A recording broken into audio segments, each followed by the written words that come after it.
We are on the record at 1:15 p.m. on September 28th, 2016. The deponent is Shirley Harvey. Counsel, please identify yourselves. My name is Clint Kelly. I represent Mr. Pemberton. Margaret Moore for University Medical Center. Carson King on behalf of Dr. Fortes. The court reporter is Trini Mitchell, who will now swear in the witness. Would you please raise your right hand? Do you solemnly swear that the testimony you're about to give will be the truth, the whole truth, and nothing but the truth, so help you God? Yes. Nurse Harvey, have you ever given a deposition before? Yes. All right, how many times? One time. All right, well, you probably still know the rules, and they're pretty simple. First is I'd like you to answer all of my questions to the best of your knowledge and information. Will you agree to do that? Yes. Secondly, I'm going to rely on you to ask me to rephrase a question. Otherwise, I'm going to assume you understood it. That'll prevent any misunderstandings in front of the jury. Will you agree to do that? Yes. All right. Where do you live? Madison, And how long have you practiced here at UMC? about a little over 5 years. Have you practiced in the emergency department during those 5 years? Yes. And I assume you were practicing on August 3rd, 2015 when Mr. Pemberton came to the hospital. Is that right? Yes. All right. Let me ask you some questions. You see that big bottle there in front of you? Yes. And it's been labeled as Exhibit 2 to Mr. Tyree's deposition. That's a bottle of CaviCide that Mrs. Pemberton took from the emergency department. Have you seen that before? Yes. All right. Do you and housekeepers in the emergency department use CaviCide to disinfect surfaces? We did prior to this admission. Before the transition, were you all using that regularly? Yes. All right. And y'all use wipes now, is that right? Yes. Okay. Tell me what training, if any, you had with regard to the use of CaviCide before Mr. Pemberton was a patient at your hospital. Yearly, and we have to take a class in chemicals that are used in the workplace, and this was included in that training. All right. And do you remember what you were trained about with regard to the CaviCide? Just to use it for surfaces and to clean after a patient's discharge. Did they tell you that you're not supposed to spray it on human beings? It says that on the bottle, but it doesn't. We didn't get that in any kind of. I mean, it's a long list of stuff that we go through. Right. Did you, in your training, did y'all go through the material safety data sheets? We did. Okay. In your, how long have you been practicing as a nurse? 45 years. That is a long time. In your 45 years in nursing, have you ever seen a healthcare provider spray CaviCide into a wound of a patient? No. And you know you're not supposed to do that, right? Yes, I know that.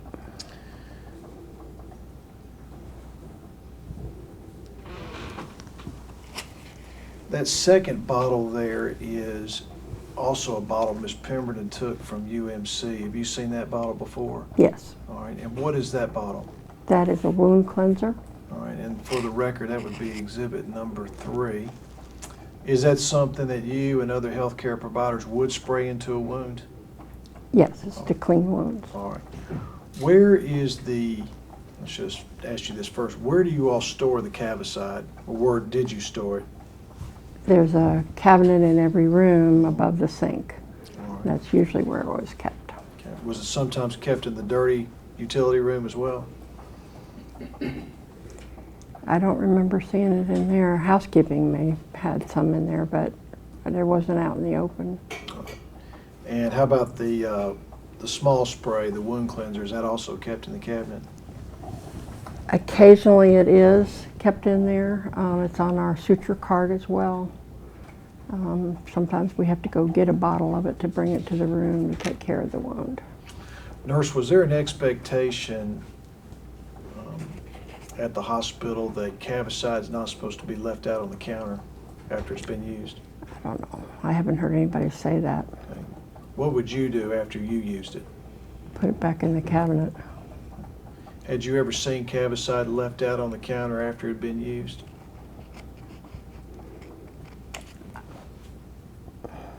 Not very often, if at all. And I should have asked you this, have you sprayed the wound cleanser before on patients' wounds? The wound cleanser, yes. Yes, ma'am. That's what I mean, that exhibit number 3. Yes. Okay. Would it be your customer practice before you sprayed anything into a patient's wound to look and see what you're spraying first? Yes, with any kind of contact with the patient, we have to look. Let's talk about Billy Wayne Pemberton. I've gotten these records here, which you've got. It's on the top pile. And if you'll go to page, on the bottom 2 of 4, which is the first note I see with your initials on it, SDH. Do you see that? Can you give her a bigger copy, Margaret, or is that? I've got a, Okay, I have it. You got Can it? you- Yeah, I'm you want a gonna have to bigger pull it copy? closer. No, I'm okay. you're okay? Nurse, everywhere where I see SDH, is that your initials? Yes, sir. All right. Let's start first with the note that's at 1322. And before I dive into what you typed in here, did you know before seeing Mr. Pemberton at that time that he had had CaviCide sprayed into his arm? No, sir. All right. Let's go through, if you don't mind, and just, why don't you just read into the record what your note is there? Okay, this is an assessment that I did. General, appears uncomfortable, well-developed, well-nourished, well-groomed. Okay, let me stop. She's typing down everything you say, so you need to kind of go a little slower so Okay. she can get it down. So, Behavior is anxious, appropriate for age, cooperative, restless. Pain, complains of pain in dorsal aspect of left forearm. Pain does not radiate. Pain currently is 10 out of 10 on a pain scale. Quality of pain is described as burning, throbbing.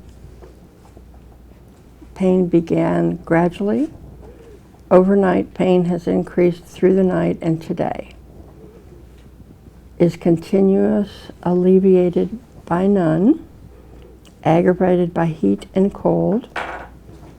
Present on arrival, central line, no. Foley catheter, no. Wound, pressure ulcer, yes. Nursing diagnosis is alteration in comfort, actual. Patient and family educated on and included in the plan of care related to chemical burn to his left forearm. Under dermatology, skin is intact, no blisters noted to left forearm. Burn area is very red and extremely painful to the touch. Stitch area is intact and not red. Entire left forearm, anterior and posterior surface is red and swollen, except for the laceration site. No swelling noted in the left wrist or hand. Reports burning that is a 10 out of 10 on pain scale since last night. All right. Let me ask you some questions about that before we go to the next note.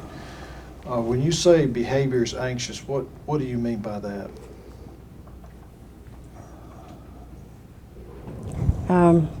He was not sitting calmly. He was just a little bit restless on the bed. Not really rocking, but calm. But you could tell that he was hurting a little bit. All right. When you say pain in the dorsal aspect of the left forearm, what do you mean by that? That's in the this area of the arm. All right. When you say when you say the quality of pain is described as burning or throbbing, is that his description or? Yes. Okay. And I suppose when you write pain began gradually and overnight pains increased, that's his report to you, is that right? Yes.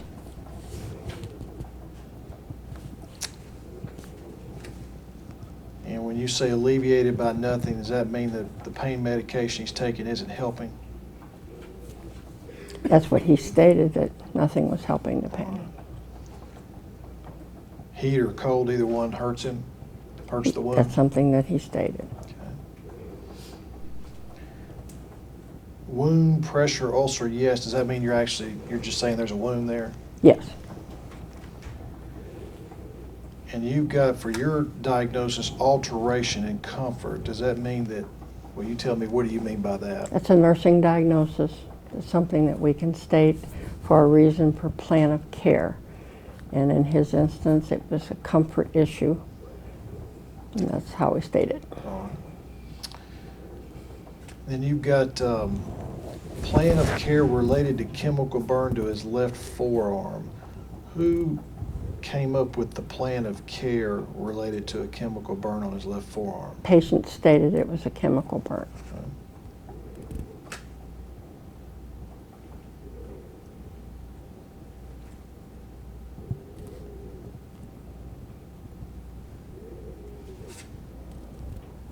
All right, did his pain remain a 10 out of 10 throughout the assessment? That's what he stated. All right.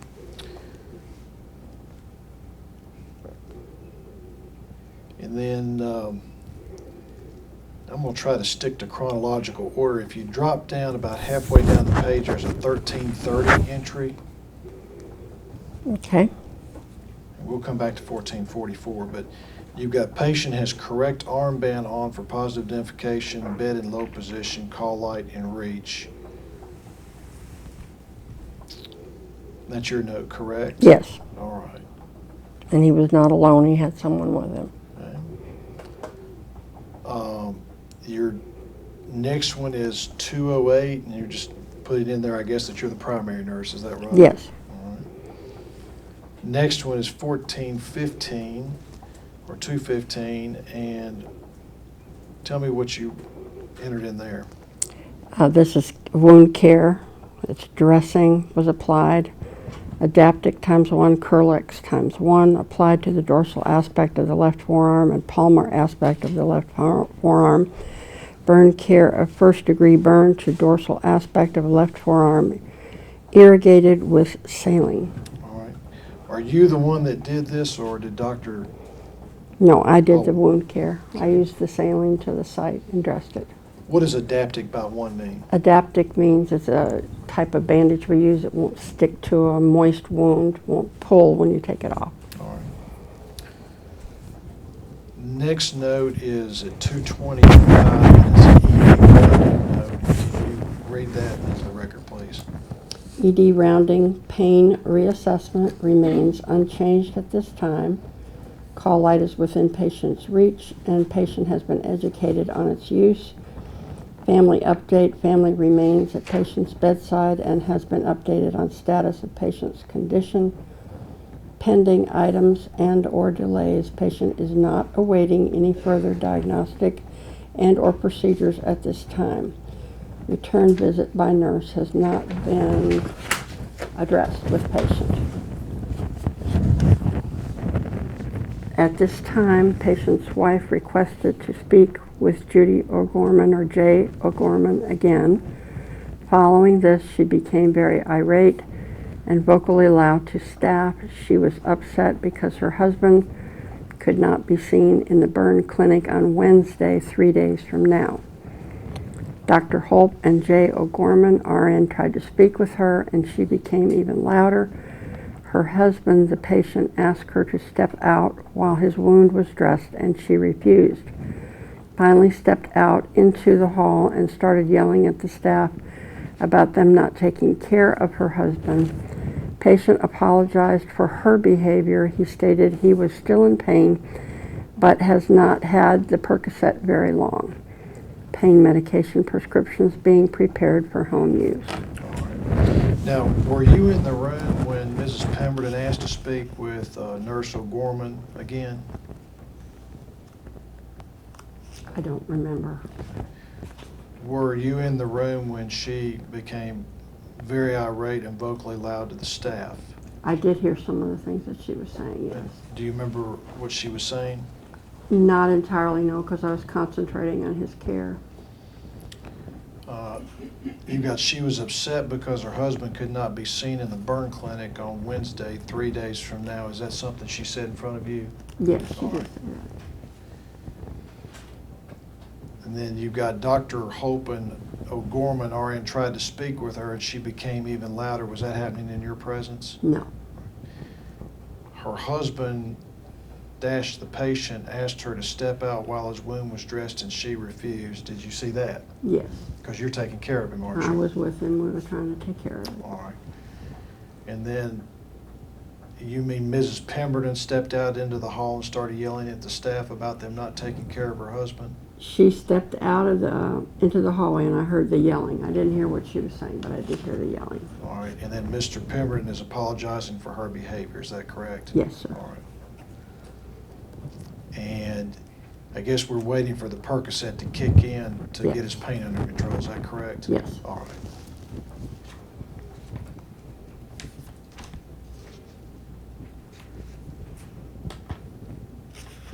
Did you have any involvement whatsoever in trying to set up an appointment for Mr. Pemberton at the Vanderbilt Burn Clinic? No, I did not.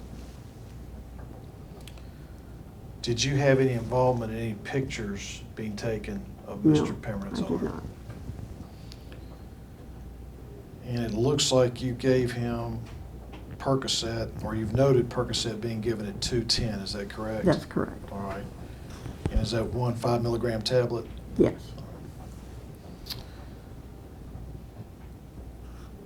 All right, nurse, if you can flip back to the prior page, please.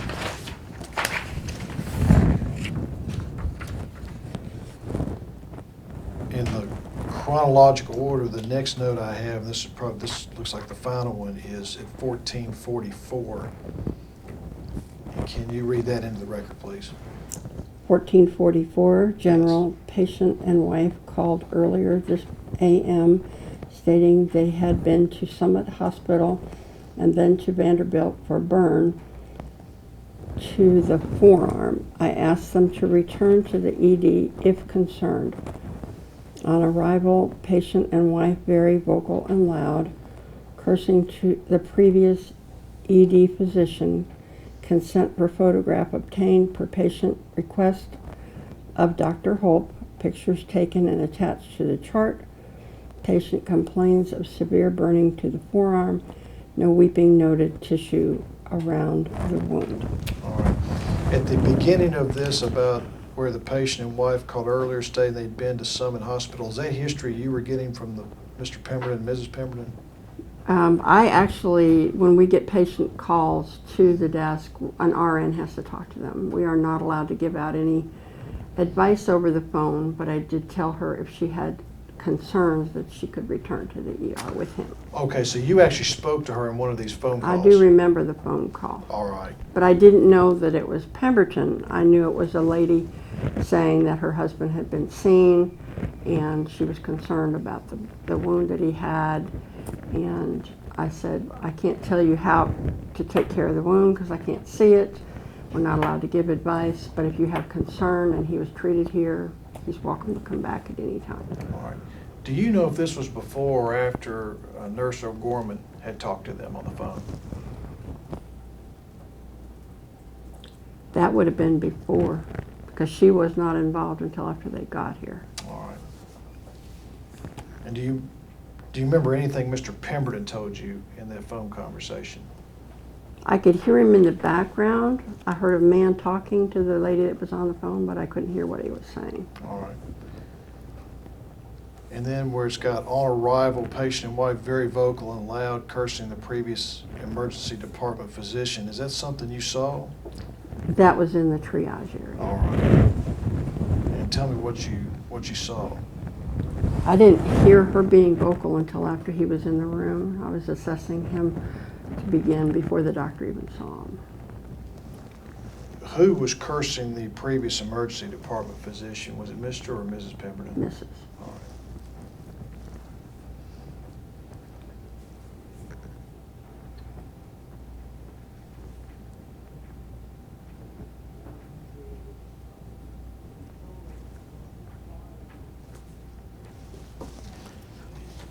All right, nurse, if you go to the next page again, sort of bounce around on you like this. At the bottom under the place where it has signatures, there's a section that says corrections. Do you see that? Yes, Okay, were you the one that made these corrections? I signed each one of them, yes. Okay, tell me what these corrections are. Okay, these are all notes that were made toward the patient, but they were charted out of order. He was seen at 13:22, not 14:22. Okay. So it was a time correction.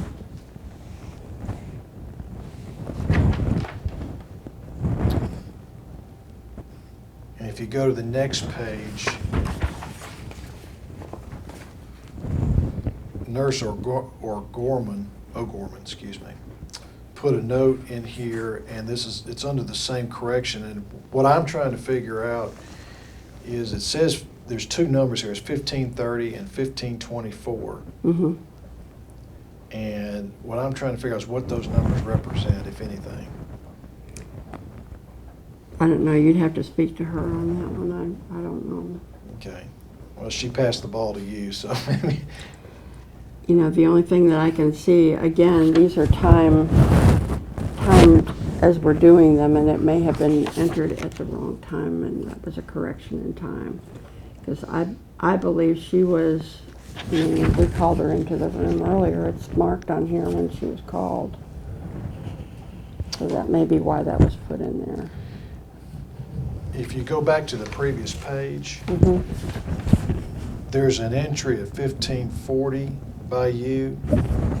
Patient left the ED. Do you see that? 1540? Yes, ma'am.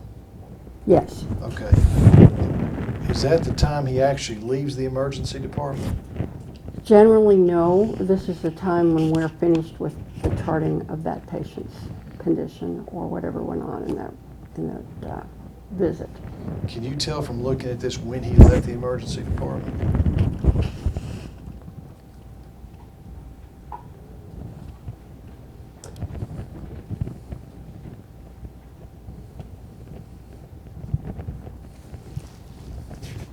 Okay, 1435 discharge assessment was charted.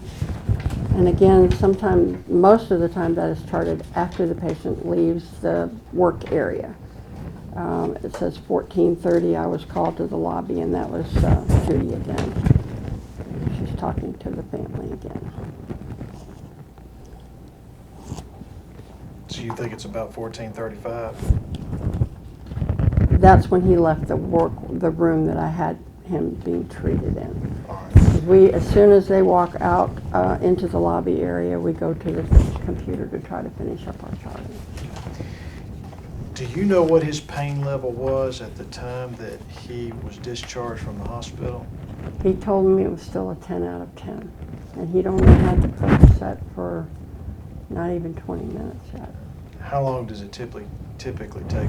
Depends on the patient and their body chemistry. Some it hits pretty quickly, it's pretty strong, and others could take a half hour to 45 minutes before they finally start feeling some relief. Are there any interactions with Mr. or Mrs. Pemberton that you can recall that we've not discussed here today? No. Did you have any discussions with Dr. Hope about Mr. Pemberton's care or what had happened to him, other than what you've written here in the Not chart? while the patient was in the ER, no. I was trying to figure out what was going on, why he was so upset, and I didn't find out till after he left what Dr. Hope was suspecting or talking about. I didn't know any of that. You didn't know anything about the CaviCide before then? No. All I was going by was and that's what we're supposed to do. We have to chart what they say. Sure. I mean, I wasn't here the day he was treated first, so I would have no way of knowing what was used.